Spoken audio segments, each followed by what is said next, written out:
The wind howled across the broken land. Dust blew over the cracked ground, turning the air yellow. The once beautiful alien city was nothing but ruins now. Stone walls lay flat. Sharp metal pieces stuck out from the sand like broken bones. Smoke rose in the distance. The sky looked heavy, tired, as if the planet itself had given up. Then she appeared. A small figure walked slowly through the dust storm. Her body was thin. Her long arms shook. Her legs bent like they would snap. Her skin was a soft gray blue with strange glowing lines on her cheeks. She wasn't human. She was alien. But in her eyes, there was something very human. Pain. She stumbled once, falling on her knees. But she didn't stop. She kept crawling forward, gripping a small pendant tied around her neck. Her breaths were short. Her lips were dry. She had one goal: human. She whispered. Her voice was hoarse. Help. Ahead of her was a human relief camp. It stood where an old alien temple used to be. Soldiers guarded it. Drones flew overhead. Metal walls buzzed with power. Humans had come here after the war to help what was left of this dying world. But help was rare, and trust even rarer.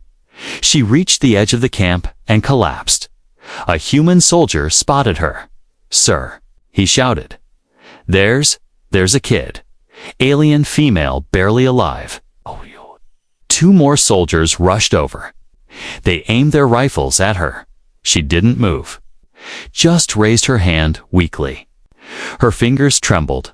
One of the guards frowned. "Is it a trap?" The girl barely lifted her head. "Mother, help," she croaked. The camp commander came out. "Don't let her in," he ordered. "We can't risk a spy. Not again." "We lost 6 last week because of a trick. But sir," one young soldier said, "she's just a girl. She's hurt. She could still be dangerous." The commander replied. Just then, someone else stepped out of a nearby tent. Ryan Carter, a civilian mechanic working for the relief team, saw the scene. He wasn't a soldier.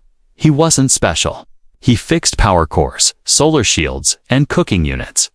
But when he saw the girl lying there, barely moving, something inside him shifted. He didn't see an enemy. He saw a child, alone, dying without a word. He stepped past the guards. "Hey," one shouted. "What are you doing?" Ryan knelt down beside the girl. "It's okay," he said softly. "I won't hurt you." Her eyes flicked open, glowing violet. Full of fear, Ryan offered his water bottle. She took it slowly, barely able to hold it. She drank, shaking. Then she grabbed his hand. "Please," she whispered. "Mother? Dying." Ryan looked up. At the commander. "Let her in. Just to the med tent." "No," the commander said flatly. "She's not our problem." Ryan looked back at the girl. She was gripping a pendant, shaped like a curved star. It pulsed with soft blue light.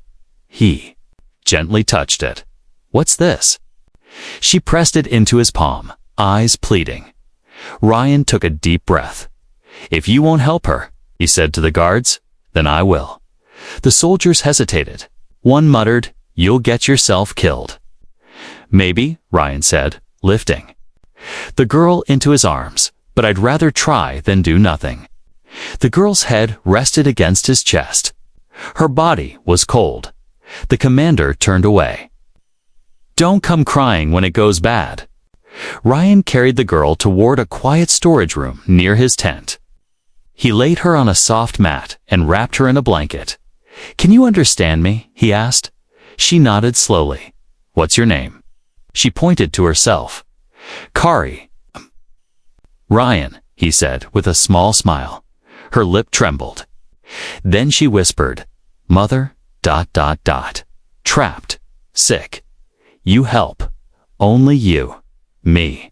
Ryan asked, surprised. "Why me?" She took his hand again and held the pendant close to his skin. The moment it touched him, it glowed brighter. Ryan's eyes widened. What the hell? Kari looked into his eyes. Human heart. Key. He didn't understand everything, but he understood this. Her mother was dying.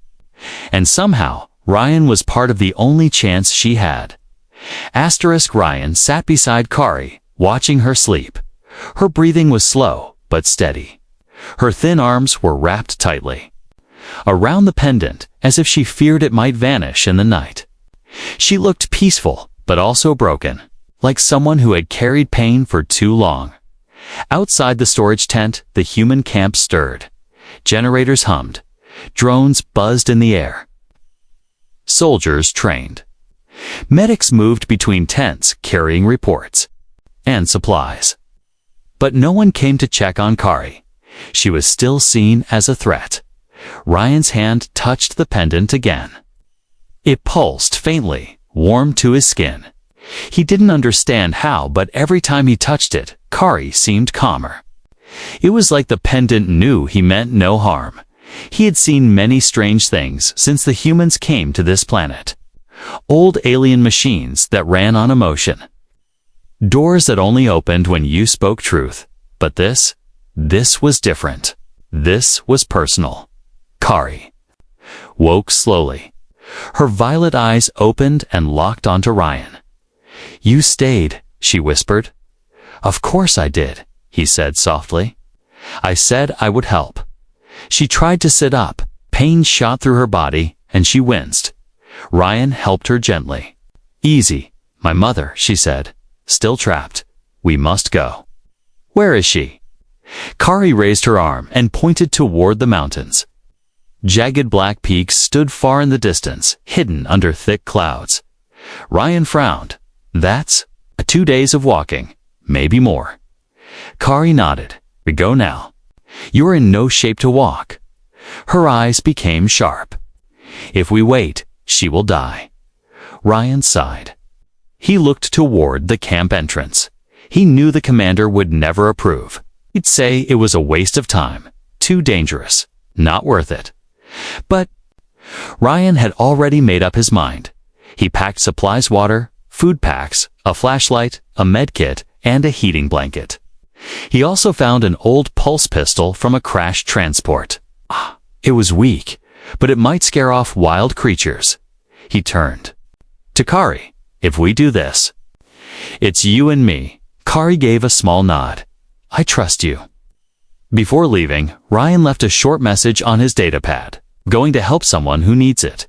If I don't come back, don't forget her name was Kari."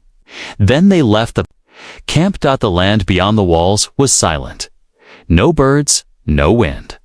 Just empty air and broken stone. The war had drained the world's life. Kari walked slowly, limping slightly. Ryan offered to carry her, but she refused. "Strong heart walks," she said. After an hour, they reached a steep, rocky hill. Ryan helped her climb. At the top, they saw the mountains much clearer. A strange glow flickered near the base blue. Light dancing like fireflies. "That's where?" Ryan asked. "Kar." I nodded.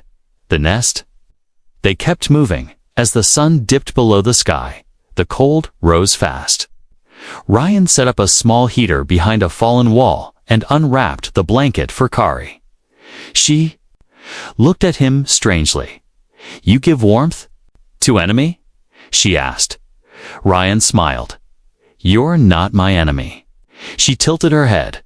"Most humans do not think like you." He sat beside her. "Most people are scared. When you're scared, it's easier to push others away. You are not scared. I was. Still am. But helping you feels right." Kari looked at the pendant again. "This crystal chooses heart, not power." Ryan looked confused. "What does that mean?" She didn't answer. Instead, she gently placed the pendant on his chest. Right over his heart, it glowed brighter than ever before. Ryan's breath caught. For a second, he felt something strange, like he wasn't alone in his own body. A deep hum echoed in his chest, but it wasn't painful. It was warm. Alive, Kari looked amazed. It accepts you. Truly. He handed the pendant back to her. I guess that means I'm stuck with you now. Kari gave a small smile, the first one he'd seen on her face. Then, suddenly, the ground shook. Boom. Kar. I jumped. Boom. Ryan grabbed the pistol and stood. From behind the rocks, something huge moved, 6 legs, spiked tail, and red eyes. A burrow beast, Kari whispered. It hunts heat. The creature hissed. It had smelled their fire. Ryan stepped in front of Kari. Stay behind me. The pistol shook in his hands. He had never fired one before. The beast charged. Ryan pulled the trigger. A flash of blue light hit the creature's eye. It screamed in pain and turned, crashing through a wall and running off into the dark. Ryan lowered the pistol. Atiza's hands were still shaking. Kar. I stood up slowly. She placed her small hand on his arm. You protect me. He laughed nervously. Barely. No, she said. You protect. Like mother. He looked at her. She meant it. Ryan didn't say anything else. He just sat beside her, watching the stars above. Tomorrow they would reach the mountains. Tomorrow they would try to save her mother. The morning came quietly. Thin light slipped through the gray clouds above. Ryan woke up slowly, his back aching from sleeping on stone. Kari was already awake. She sat near the edge of the ridge, her arms wrapped around her knees. The pendant glowed faintly in her lap. He walked over. Sleep okay? Kari nodded, but her face was tight. She pointed to the horizon. Storm comes. Ryan followed her gaze. In the far distance, black clouds moved like a wall, slow, wide, and angry. Lightning flashed inside them like silent screams. Ryan frowned. That's not just weather, is it? Kari whispered. Sky scream. The old ones say it's the mountain's voice, warning of danger. He looked at the mountains. They were closer now, their black peaks sharp like claws.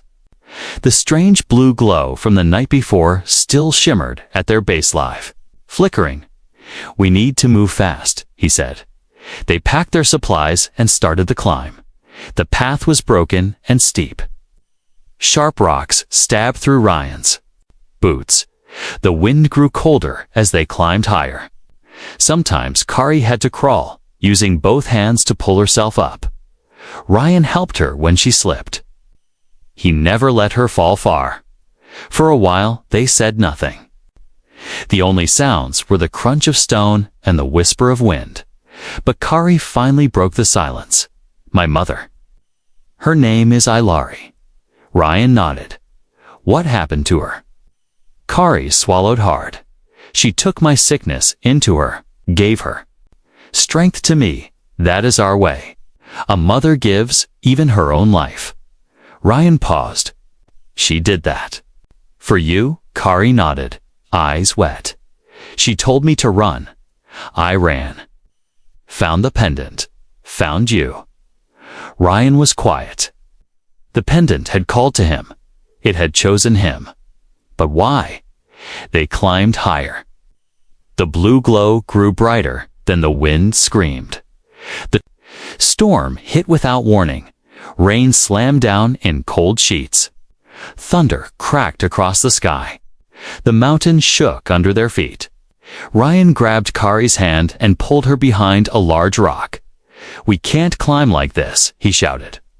We need cover. Kari pointed to a crack in the cliff. A narrow cave mouth. They ran for it, slipping on wet stone. Lightning flashed, so close it lit the cave's entrance like a flash bomb. They dove inside. The cave was narrow, but dry. Warm?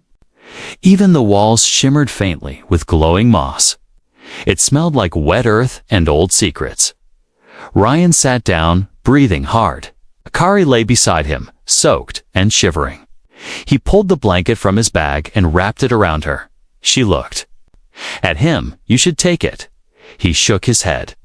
You're colder than me. Kari blinked slowly. Humans are strange. Ryan laughed softly. We get that a lot. Hours passed. The storm roared outside, but inside the cave, it felt like time stood still. Kari began drawing on the stone wall with her finger, using dust and moisture. She drew a simple shape, a tall figure standing in front of a glowing nest. This is the place. Ryan asked. Kaar, I nodded. The nest.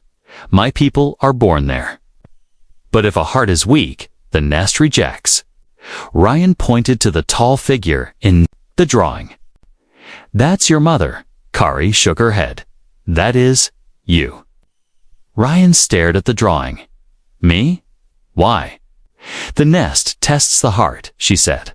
But only a human heart can enter when time is ending. Only one who gives without taking. Ryan looked down at the pendant around Kari's neck. So this, it's not just a tool, it's a key. Kari nodded. A living key. The storm began to fade. The wind died. Rain slowed to a whisper. Thunder rolled into the distance. Ryan peeked outside. It's passing. Let's move. They stepped back into the world. The path was wet, but the air was fresh. The mountain seemed calmer now, almost welcoming as they climbed the final slope. The blue glow grew stronger until it surrounded them at last. They reached a large open platform carved into the rock. It was beautiful. Strange crystals floated in the air, spinning slowly. Blue light danced along the ground. In the center stood a giant pod like a flower made of glass and stone. Inside it, barely visible, was a woman. Ilari, she looked peaceful. Still, her hands rested on her chest. Glowing lines ran along her skin, just like Kari's but dim. Kari ran forward and pressed her hands to the glass. Mother. The pod responded.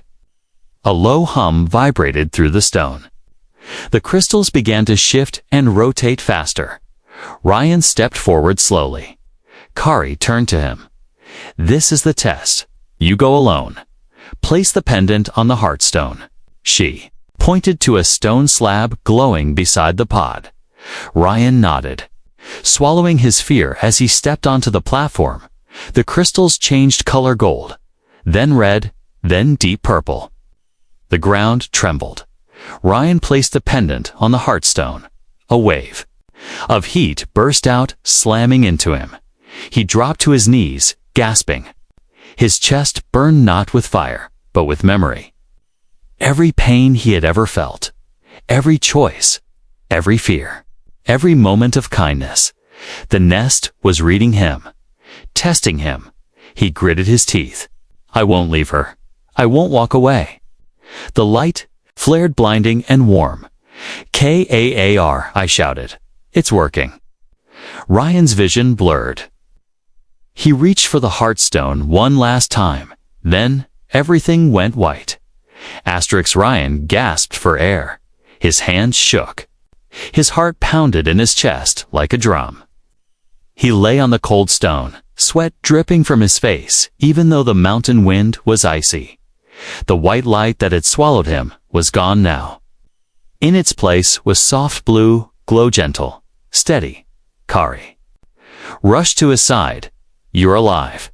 He nodded slowly, barely. She helped him sit up. Behind her, the heartstone still glowed faintly, and the air around it shimmered with slow-moving lights like fireflies trapped in time. Ryan looked toward the pod in the center of the nest. The crystal shell that had covered Kari's mother was gone. Ilari now floated gently above the platform, her body held by beams of soft energy. Her long hair drifted like smoke, and her glowing marks were dim but visible. Her eyes were still closed. She's not awake, Ryan whispered. Kari's Face tightened with worry. She is free, but weak, very weak. They both walked to the edge of the platform. Ryan had never seen anything so strange or so beautiful. The energy that surrounded Ilari looked alive. It pulsed like a heartbeat. The floating crystals above her head moved in patterns, reacting to every sound, every word. Kari stepped forward and touched the edge of the light. It sparked. She jumped back. It rejects me. Ryan frowned. But why? She's your mother. Kari looked at him, her voice soft. Because I ran. She gave her strength to me, and I left her behind. The nest remembers. Ryan stepped closer. The energy did not push him away. He took another step, then another, until he stood right beneath Ilari. I don't know what to do, he whispered, but I know she doesn't deserve to die alone. He reached up. The moment his hand touched her skin, a sound filled the air, not like a voice, not like music, but something between both, a song of memories. Flash Ilari's thoughts rushed into him. He saw Kari as a baby, small and glowing, reaching for her mother's face. He saw war fire raining from the sky, humans and aliens screaming. Ilari running through smoke, clutching Kari. He saw the sickness take Kari's body, her light fading. He saw Ilari kneel before the nest, placing her hands on Kari's chest and whispering ancient words. He saw her collapse as Kari opened her eyes. He saw pain, love, sacrifice, and then darkness. Ryan pulled back, shaking. He understood now. Ilari had given everything to save her daughter. The nest had taken her in, but not to heal her, to preserve her, and now it wanted something back. Ryan looked at the crystals. You want me to give something too, don't you? Kari watched him with wide eyes. What are you saying? Ryan stepped forward again. The nest won't let her go unless someone offers something equal, something selfless. He looked at Kari. I don't have alien powers. I'm not a warrior, but I can give what I have left. Kari's voice shook. No. If you die, my mother lives, but I lose you. Ryan smiled sadly. You won't lose me. Really? He placed his hand back on Ilari's chest. This time, he didn't shake. He spoke softly. I'm not her child. I'm not her blood, but I'm human, and I believe she deserves another chance. The light grew. Kari screamed, Stop. She ran forward, but the energy wall pushed her back. The nest filled with blinding light. Crystals spun faster, forming a perfect circle above Ryan and Ilari. The heartbeat grew louder, faster, then dashed silence. Ilari opened her eyes, slowly. Her body lowered gently to the ground. The energy faded. The light dimmed. I rushed to her, falling to her knees. Mother. Ilari looked at her daughter, dazed, confused but smiling. She raised a shaking hand and touched Kari's face. My child? Her voice was soft, cracked. I sobbed. You came back. Ilari nodded weakly. Because someone gave me their light. Then her eyes widened. Where is the human?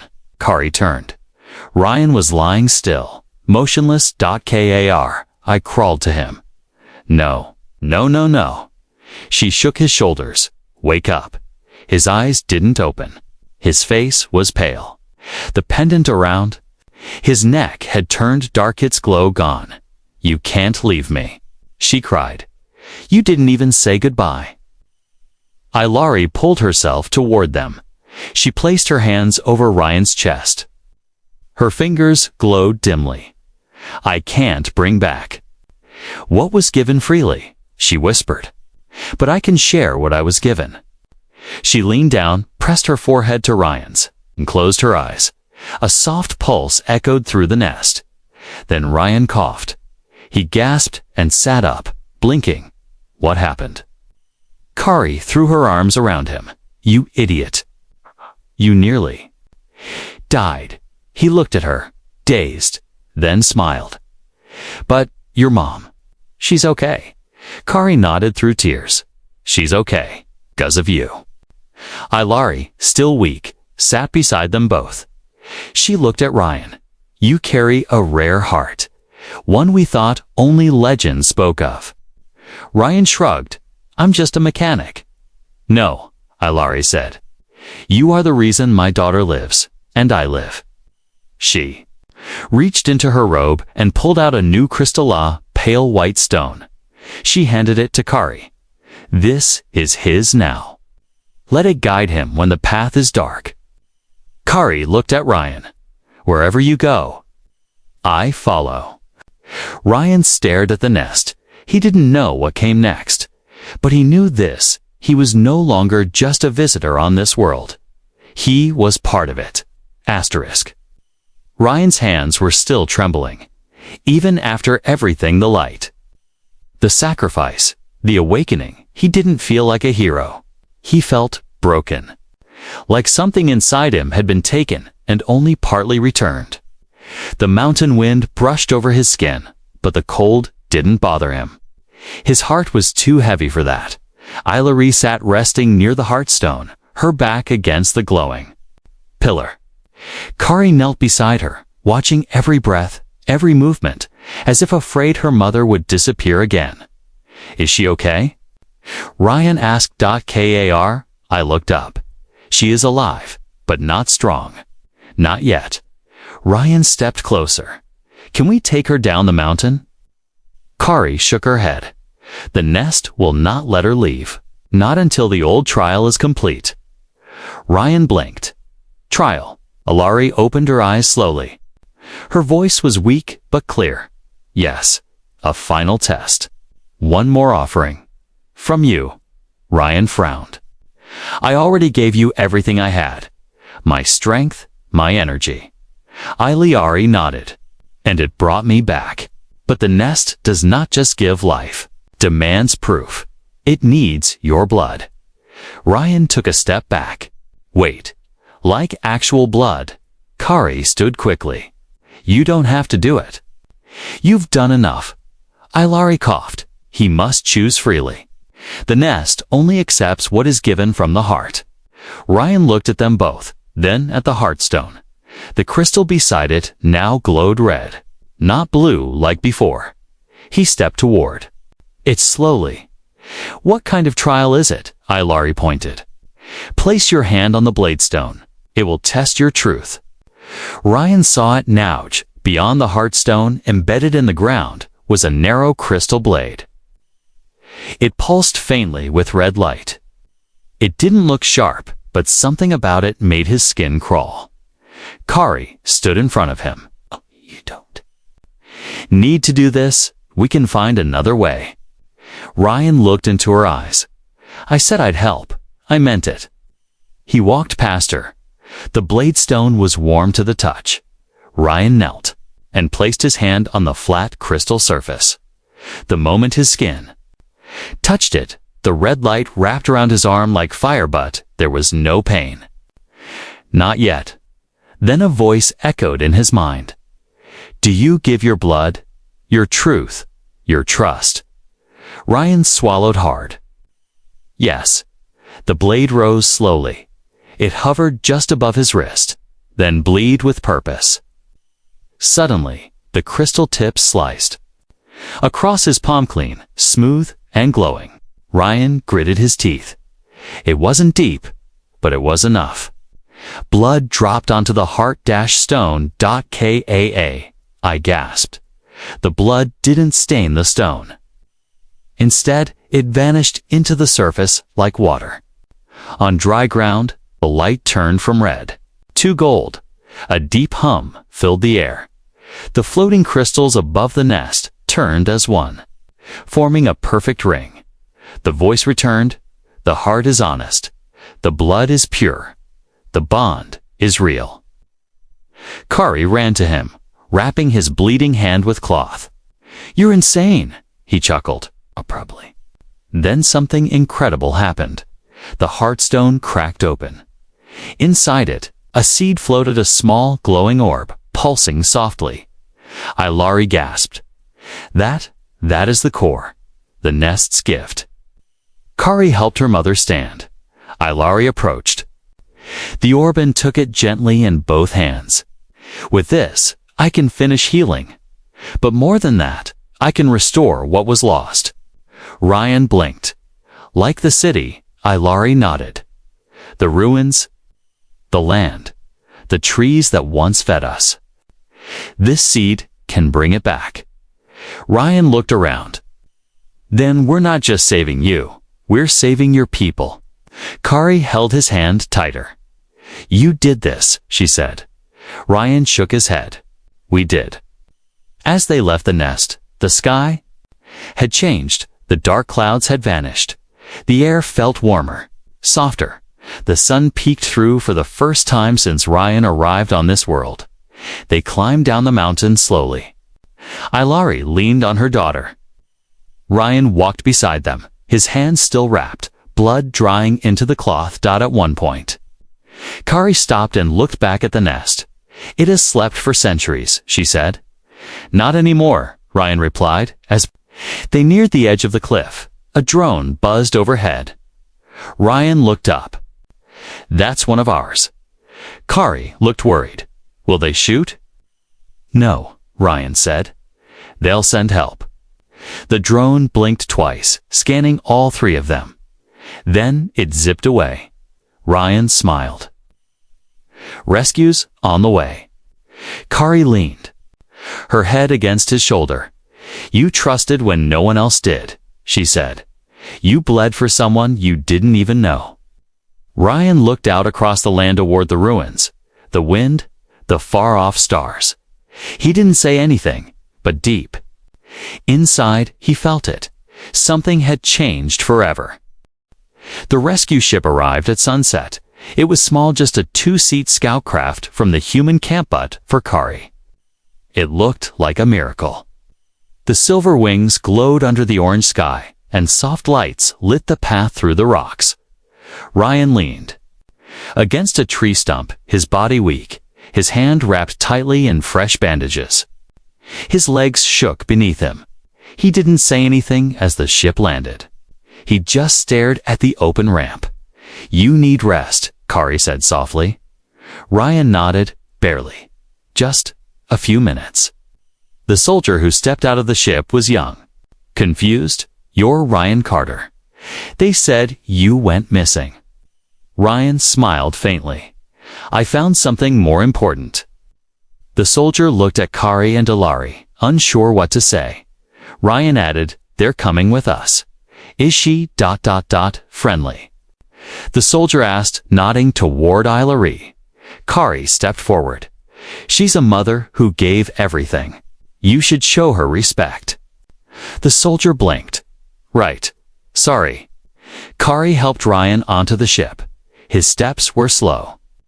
His skin had gone pale, and he had hardly eaten since the trial. Ilari watched him closely.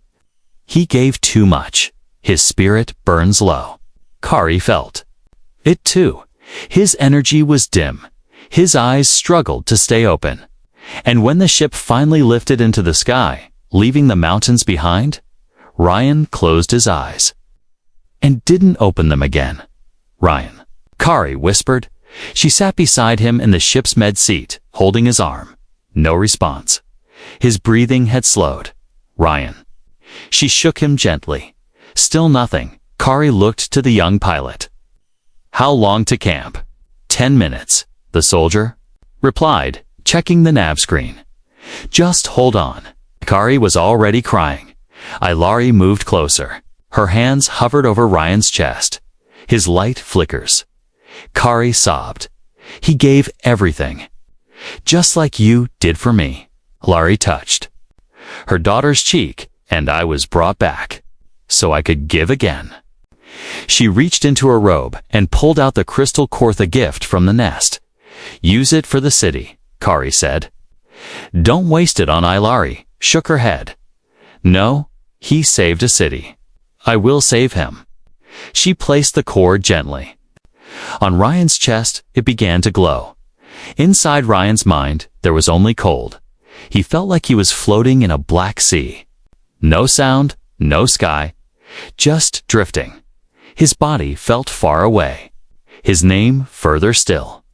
But then, a warmth, it started as a tiny spark. A whisper, "Wake up, human."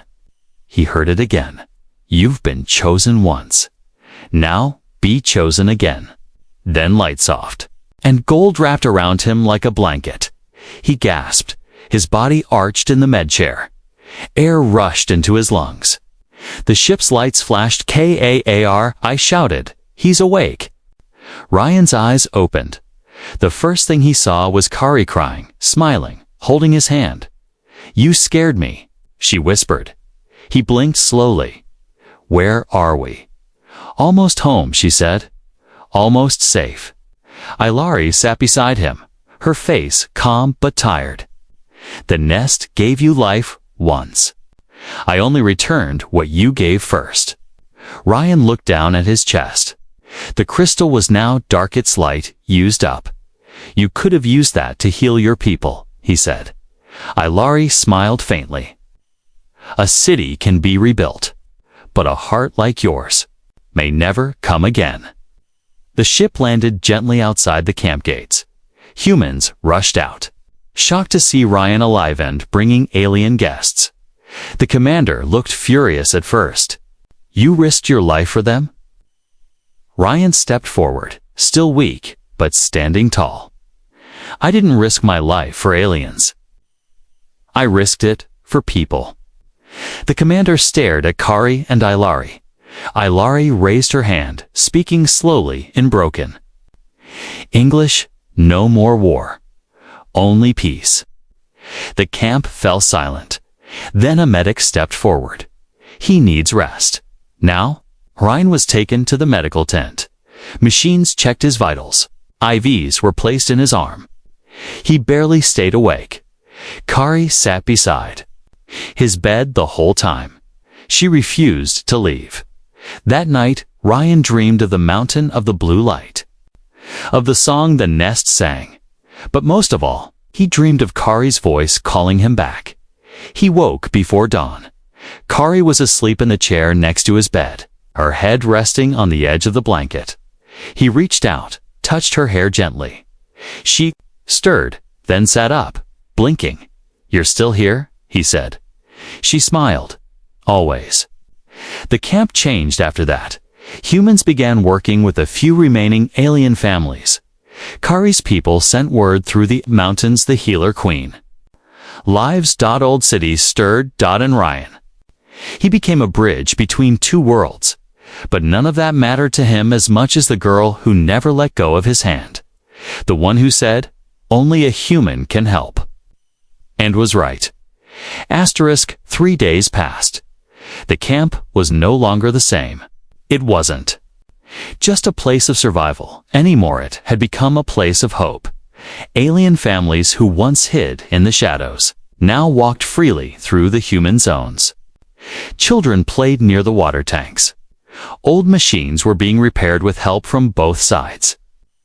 The sky above the camp, once full of drones and alerts, was now calm at the heart of it all. Was Ryan still healing? Still tired?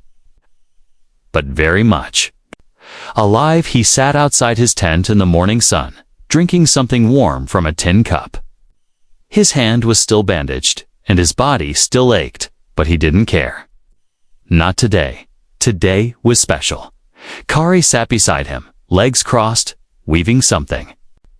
In her lap, "What are you making?" he asked, watching her fingers work with thin silver vines and glowing threads. She didn't answer right away, just smiled. Ilari stood a few feet away, speaking softly with the commander. Both were serious, but peaceful. They nodded in agreement and shook hands. Ryan leaned back. "Never thought I'd live to see this." Kari looked at him. "It started because of you." He chuckled. "I was just trying to help one person." "And by helping one," she said, "you changed many." She finished her weaving and held it up. It was a crown, but not like any human crown. It wasn't heavy or full of gold. It was made from the living vines of Kari's world, laced with shimmering crystals and glowing softly with blue and white light. "What is that?" Ryan asked. Kari's voice turned quiet. "The crown of thanks. Our people give it only once, in a lifetime, to someone who changes the path of the stars." Ryan blinked. "Whoa, hold on. That sounds like way too much for a guy like me." Kari shook her head. "You were a stranger. You had no reason to trust me. No reward, no promise. Yet you walked with me, bled for me, and saved my mother. That is what the stars honor." She stood and placed the crown gently on his head. The moment it touched him, it lit up brighter. Everyone in the camp turned to see. Ilari stepped forward. Her long robes flowed behind her as she walked. Even in weakness, she looked like a queen. She placed a hand over her heart and bowed deeply to Ryan. "My people will remember your name," she said. "Not because you fought, but because you chose to care." The commander watched quietly. He didn't interrupt. A few soldiers started to clap. Then others joined. The sound spread, clapping, cheering, even a few alien voices singing a soft tune. Ryan just sat there, stunned. He turned to Kari. "You didn't have to do all this." Kari smiled. "We wanted to." Later that evening, a celebration was held near the campfire ring. Humans and aliens alike brought food, music, and stories.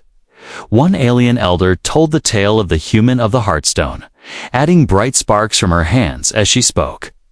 Children laughed and danced. Others simply sat and watched the stars. Above, Ryan stayed near the edge, still not used to all the attention.